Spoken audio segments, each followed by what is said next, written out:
looking everywhere, that's how the story goes. Grab your gear, hold on tight. Welcome to the Zombie Story Zone. Prepare for a journey like no other, into the heart of the Roman Empire, where power ruled, passion burned, and the dead refused to stay buried. Empire of the Undead. Rise of the Crimson Curse is an epic 16-chapter historical horror thriller packed with royal romance, political betrayal, ancient curses, and full-blown zombie terror. Set at the peak of Rome's glory, this cinematic tale follows beautiful princesses, seductive courtesans, brave warriors, and wicked ministers as they indulge in games, parties, and forbidden love, unaware that a dark force beneath the empire is awakening. When the Crimson Gate opens, the dead rise, not as mindless monsters, but with memories, rage, and purpose. Will honor survive? Can love outlast death? Or will Rome fall to the very ghosts it tried to forget? Hit like, subscribe, and ring the bell to dive into this dark fantasy series where every chapter brings more beauty, betrayal, and blood. New episodes every week only on the Zombie Story Zone. Final fight will unite as the horror unfolds in the Zombie Story Zone. Adventure never goes on. Welcome to the Empire of the Undead, Rise of the Crimson Curse. At the height of its glory, the Roman Empire stood as a beacon of unmatched power, a kingdom of marble, gold, and blood. Banners bearing the eagle sigil fluttered from every fortress tower. Markets overflowed with spices, silks, and whispered scandals. In the heart of it all stood the mighty Emperor Valerian, ruler of the known world, God in all but name. Rome was alive with triumph. The Colosseum roared as champions battled for coin and glory. Wine flowed like rivers through sunlit palaces. Musicians played in gardens perfumed with roses and betrayal. Princesses draped in silk passed flirtatious glances to dashing princes beneath the arches of stone temples. And amid this splendor, Princess Althea, first daughter of Rome, returned from the eastern provinces with secrets that no scholar dared to read aloud. Althea's dreams had grown dark. Visions of ancient cities burning, of children walking with empty eyes, of voices whispering from beneath the earth. She said nothing. Yet the scrolls she carried bore symbols lost to time and to Rome's memory. Prince Cassian, her brother and protector, remained loyal to his sword and his heart, but even he felt the chill in the air, the silence in the shadows where once laughter reigned. The empire was blind, and in that blindness, Minister Tiberius Corvinus, charming and cunning, began studying forbidden texts found beneath the ruins of Carthage. He'd heard of the mortuorum vincula, the chains of the dead. He believed he could control them. He believed wrong. As Rome basked in glory, a crimson moon began to rise. Once a myth, now a prophecy. Corpses stirred in the paupers' graveyards. The ground beneath the Temple of Pluto cracked with unseen breath. And in the emperor's banquet hall, as dancers twirled and goblets clinked, a servant whispered, "I saw a dead man walk last night, and he spoke." But the music drowned her voice. Empire of the Undead, Rise of the Crimson Curse. Rome pulsed with pleasure. As the annual Festival of Triumph began, the Eternal City bathed in gold, music, and madness. A week of celebration spilled across every forum, villa, and temple. Trumpets called the people to the Circus Maximus, where chariots raced in a blur of fire and fury. Gladiators clashed beneath the emperor's balcony, spilling blood on sunlit sand to win favor, fortune, and sometimes freedom. Inside the palace, decadence reigned. Courtyards overflowed with senators, priests, ambassadors, and dancers from lands far beyond the empire's borders. The scent of roasted peacock, honeyed wine, and exotic perfume filled the air. Laughter masked ambition. Kisses hid conspiracies. Among the revelers, Princess Althea wore crimson silk stitched with serpents, a message no one understood but all admired. She had returned from the east with scrolls, scars, and secrets. Her eyes lingered on shadows others ignored. Her brother, Prince Cassian, roamed the marble halls like a lion, proud, powerful, and restless. Though he smiled at the noblewomen and sparred with the city's best warriors, his heart was entangled in a silent war, one between loyalty and forbidden love. In the midst of the festivities stood the captivating Lady Lysandra, Rome's most desired courtesan, whose emerald eyes saw through masks and ambition alike. Her beauty was legend. Her power was whispered in jealous tones behind draped curtains. Nearby, the mysterious Aquila Drusus. A foreign noble wrapped in black and silver whispered into Lysandra's ear and placed a dagger in her hand, etched with forgotten glyphs. Elsewhere, Minister Tiberius Corvinus watched from the shadows of a torchlit balcony, his fingers wrapped around a cup of dark wine. None noticed when he left the party, descending into the forbidden catacombs beneath the city. As fireworks lit the sky, a chill swept through Rome, unnoticed amid the noise. In the slums, a beggar was found dead. By morning, his tomb was empty. Empire of the Undead, Rise of the Crimson Curse. Rome did not sleep. It sighed. As the festival's third day dawned, the city shimmered in golden haze. Silk draped the temples. Statues of the gods were anointed with wine. The people danced, drank, and prayed to the heavens for prosperity, unaware that something was already crawling beneath their feet. In the Imperial Library, Princess Althea turned the final page of an ancient scroll, her fingers trembling. The Eastern text, written in blood on lambskin, spoke of a gate. Not a physical door, but a veil, thin, ancient, and now breaking. Her breath caught. She felt watched.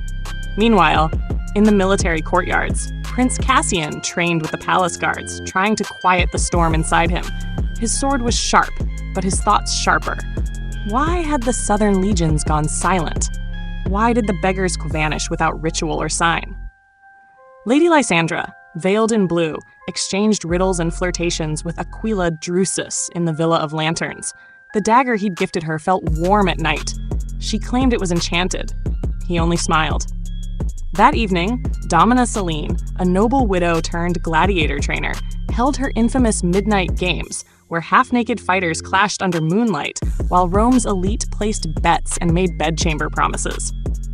Empress Marcellina, dressed in emerald and obsidian, entered the Temple of Venus with a silver offering and left with blood on her hem. Then came the first sign. A priest was found wandering in the forum, his eyes white, his voice chanting forgotten languages. When touched, his skin fell in strips, yet he did not bleed. Sabina Varia, the young alchemist, tried to explain it as illness. But Sibyl Nuvia, the blind prophetess, stood on the Senate steps that evening and declared, "The gates are weakening. When roses die and wine runs sour, blood shall rise not from veins, but from graves." The crowd laughed. A senator threw coins at her feet, but behind their laughter, something ancient stirred. In the catacombs below the city, Tiberius Corvinus knelt before a cracked stone sarcophagus. He whispered a name, older than Rome. And something answered. Empire of the Undead, Rise of the Crimson Curse. The banquet at Villa Aurelia was the most lavish event of the season, hosted by Empress Marcellina herself.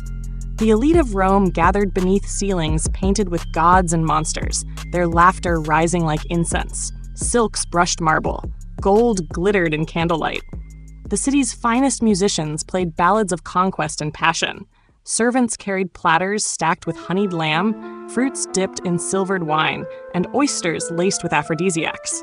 It was indulgence at its peak. Princess Althea entered like a vision, robed in black and red, crowned with serpent-shaped rubies. Her beauty had become sharper, like a blade honed by prophecy. She caught the eye of General Queso Varro, the battle-scarred warrior who once loved her in secret. They spoke briefly, then parted, their silence louder than any toast. Lady Lysandra, now deeply entangled with Prince Cassian, danced barefoot on mosaic floors. Her laughter masked the worry in her eyes, the dreams of blood she could no longer ignore. Domina Celine arrived in armor-lined silk, her gladiator lover at her side. Half of Rome whispered about her past, the other half wanted to be her. From the shadows, Minister Tiberius Corvinus watched them all, knowing the wine was tainted, knowing what he had summoned. The horror begins. At midnight, the laughter died. A nobleman collapsed mid-toast. His eyes bled black.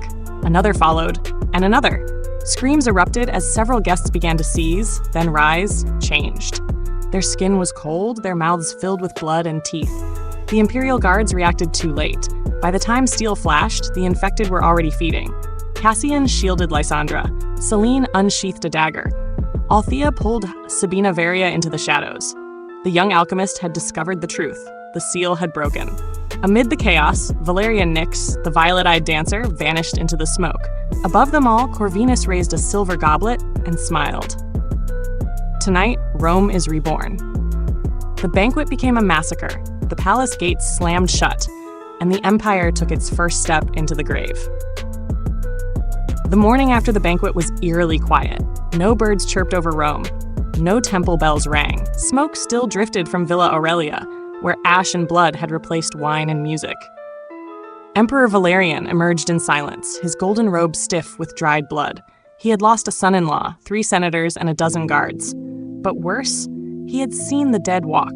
He ordered all palace exits sealed. No one was to speak of the massacre. Rome would not panic. But Rome was already bleeding. Sighed the walls. Princess Althea Andrea retreated into the palace vaults, desperately translating scrolls that spoke of the Crimson Gate, an ancient barrier between life and undeath. Sabina's hands shook. One phrase appeared again and again. That which sleeps beneath shall hunger again.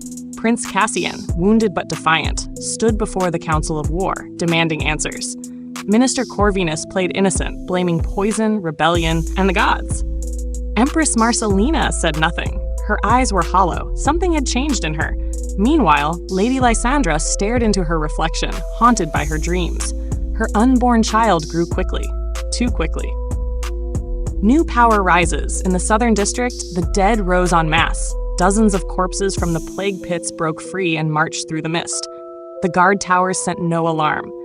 General Queso Varro led a counterstrike. He and his legion fought for hours, but the infected did not stay down. By sundown, Rome's southern gate had fallen. Charred bodies lined the stone road. Queso returned, wounded, his armor clawed and torn. "They do not bleed," he whispered. "They do not die." A world cracking open. Valeria Nyx, the dancer, reappeared in the House of the Sibyl, speaking in tongues. She carried a black feather and claimed to have danced with death itself.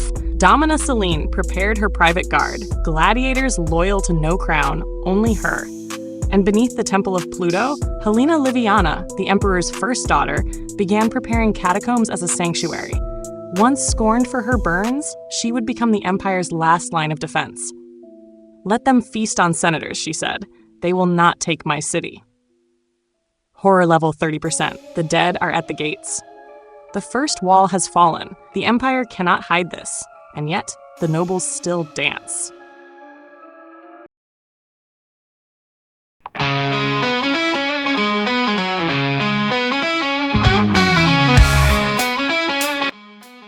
To be continued. The night over Rome has grown colder, and something ancient stirs beneath the golden stones. As Chapter 5 ends, the glittering parties fade into shadows, and whispers of the undead echo through palace halls. The secrets unearthed by Lysandra, the strange behavior of the gladiators, and the mysterious infection spreading through the slums are only the beginning. But the true horror? It hasn't even arrived yet. Cassian senses it in the blood-soaked sands of the arena. Sabina dreams of fire and screams. And deep within the imperial crypts, something dead has begun to move. What lies beneath the glamour of the empire? Who will rise and who will rot in the coming storm? In the next chapters, everything will change. Trust will be broken, lovers will turn to enemies, and the dead will not stay buried. Don't miss the descent into darkness. The undead are coming. The empire will tremble. Will anyone survive what's next? Subscribe to the Zombie Story Zone to continue the journey before it's too late. We'll survive the night. From the graveyards to the streets, hear the whispers low. Every story's a thrill, come and let your courage show. Fight or flight, will unite as the whole